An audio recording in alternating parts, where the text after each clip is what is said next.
तो जैसे निकाह की बात चल रही है, कम उम्र में शादी की, एक चीज और बहुत सुनने को मिलती है अक्सर सोशल मीडिया पर, और बहुत सारे लोग बोलते हैं हलाला। हलाला क्या चीज है, थोड़ा क्लियरली बताइए, क्योंकि अलग अलग लोगों का अलग अलग वक्तव्य है इस बारे में। हलाला का जिक्र कुरान की सूरह बकरा की 23 के अंदर है। अगर मान लीजिए मैंने अपनी बीवी को गुस्से में या किसी वजह से भी तलाक दे दी और वो 3 तलाक मैंने कंप्लीट कर दी, अब कंप्लीट होने के बाद मुझे कहीं से खबर मिलती है कि भाई जिस वजह से तूने तलाक दी है वो तो वजह थी ही नहीं, तेरे को गलत हुआ महसूस, तो मैं जाकर अगर अपनी बीवी से माफी मांगता हूँ और मैं कहता हूँ मेरे से गलत हो गया, चलो वापस आ जाते हैं, तो वहां बीच में अल्लाह मियाँ कूद गया। अब अल्लाह मियाँ क्या कह रहा है कि अब अगर ये लड़की तेरे पास जाना चाहती है तो पहले ये किसी और के नीचे जाएगी, किसी और से शादी करेगी, जब वो दिल भर के इसके साथ सेक्स कर लेगा और फिर तलाक दे देगा तब ये तेरे पास निकाह में आ सकती है, नहीं तो ये हराम है। और ये चीजें लिखी हुई, हाँ, ये सूरह बकरा की 230। मतलब आज भी हमारी सोसाइटी में हलाला है, होता है। हाँ, मैं अभी तक मेरी खुद की भाभी के साथ हुआ है। मेरे भाई ने गलती कर दी थी, बड़ा भाई है मेरा, उसने अच्छा, गलती कर दी थी और मेरी भाभी को हलाला करना पड़ा। तो किसने किया? मेरे खुद भाई ने, चाचा के लड़के ने। आपने भी ऐसा कुछ किया है कभी? मैंने तो वो उस पे किया ना, मजार के ऊपर था जब 2 हलाला किए मैंने, वो तो उसमें तो मुझे उजरत भी मिली है। उजरत का मतलब अच्छा पैसा। अच्छा, हाँ मतलब हलाला करने का पैसा भी मिलता है। हाँ, अगर और बाहर से मौलवियों से कराते हैं तो वो पैसा लेते हैं, अगर अच्छा, कोई घर का रिश्तेदार मिल जाए तो उसको लुगाई मिल गई फ्री में। तो ऐसा भी तो होता इतने होगा का कि भी। मान लीजिए ऐसा भी होता होगा कि आपने किसी को हलाला करने के लिए कहा, वो तलाक न दे तो? ऐसे बहुत होते हैं कि अच्छा, होता है। कई बार।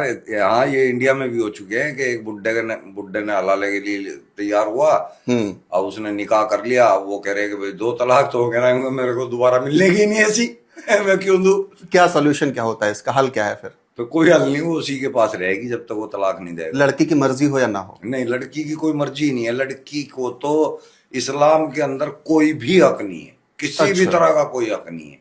ना वो अपनी मर्जी से शादी कर सकती है, ना ही वो तलाक दे सकती है, मतलब है ही नहीं कुछ। वो अपने शरीर को छुपा के फिरेगी, मुंह को छिपा के फिरेगी, बाजार नहीं जा सकती, जाएगी तो किसी बच्चे को साथ में लेके जाएगी या किसी आदमी को साथ लेके जाएगी।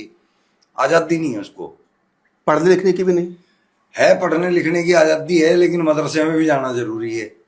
जब तक हफीजी हाथ ना फेर ले लोंडिया पे, जब तक फिर वो लोंडिया ही कामयाब मदरसों पे नहीं भी होती। मदरसों पे बड़े इल्जाम लगते हैं कि लड़कों के साथ भी शोषण होता है। गिलमेबाजी इस्लाम के अंदर शुरू से है, के साथ भी हुआ है। हाँ, उसके चाचा ही लेते हैं उसको। और ये बातें हदीस में हैं। हाँ, मतलब अपनी तरफ से नहीं भौंक रहे हम। नहीं, वही हम लिखा जानना हुआ चाहते हैं। है। जैसे मुझे इस्लाम का नहीं पता, आप समझिए बात। हाँ। मैंने आपसे बातचीत सिर्फ इसलिए की कि ये जो बातें बाहर होती हैं, टीवी चैनल्स पे होती हैं या यूट्यूब पे होती हैं, तो इन बातों का कोई आधार है कि सब? नहीं, आधार है ना, नंबर देते हैं हम तो साथ में, आदमी खुद भी चेक कर लो बैठ के, भाई बंदा झूठ तो नहीं बोल रहा। मतलब बाकी धर्मों में जो औरतों का स्थान है, महिलाओं का जो स्थान है, ऐसा है, इसमें नहीं है। इस्लाम में नहीं है। नहीं नहीं। तो इस्लाम में क्या स्तर है, और क्या? जगह तो इनको देवी बता दिया गया है, बहुत जगह बताया पूजनीय गया। बता दिया गया है। इनके इनके पैरों को छुआ जाता भाई है। कहते हैं इस्लाम में ही बहुत सारे मौलाना कि माँ के कदमों के नीचे जन्नत है। नहीं, ये तो भाई कहते दर्जा तो हैं, उन्होंने भी दिया ना। अच्छा, कहते ही हैं माँ के कदमों के नीचे जन्नत है, कहीं मतलब है नहीं है ऐसा कुछ। स्क्रिप्चर नहीं है ऐसा कुछ, वो बस कहते हैं, जबान नहीं बोलते हैं। और ये हिंदुत्व से लिया हुआ है, इनका जैसे अपना नहीं है इस लोगों हमारे में जो देवी देवता हैं, पहले हम सीताराम बोलते हैं, फिर राधे कृष्ण बोलते हैं, गौरी शंकर, देवियों का स्थान पहले। पहले उनका स्थान है तो हर ऐसा जगह। कुछ है इस्लाम में? राधे कृष्णा। तो इस्लाम में ऐसा कुछ नहीं नहीं? नहीं, इस्लाम के अंदर तो औरत की अकल आदि बता दी है उसको। अच्छा, ये भी है कि हाँ आधी हाँ अकल है? हाँ, आदि अकल के अगर उनकी कोई गवाही होनी है तो अगर औरत है तो 2 होगी, आदमी है तो 1 होगा। तो औरतें तो हवाई जहाज उड़ाती हैं आज के डेट में, साइंटिस्ट हैं, उनकी अकल आधी होती तो? हाँ, इनको तो आदि अकल का बता दिया सुनीता विलियम्स जैसी औरतें। मोहम्मद साहब ने तो इनको शैतान ही बता दिया कि ये शैतान है औरत। ये सही बुखारी की 103 नंबर की हदीस है।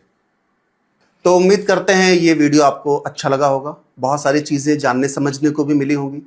सलीम साहब को कुछ कहना है तो कमेंट में कह सकते हैं। मेरे लिए भी कोई मैसेज हो, धमकियों वाले नहीं, प्यार वाले, तो आप कमेंट्स में दे सकते हैं। ऐसी और भी वीडियोज आपको आगे देखने को मिलती रहेंगी। जुड़े रहिए हमारे साथ। मैं अंकुर हूं। आपके समय का भी बहुत बहुत शुक्रिया। जय हिंद, जय भारत।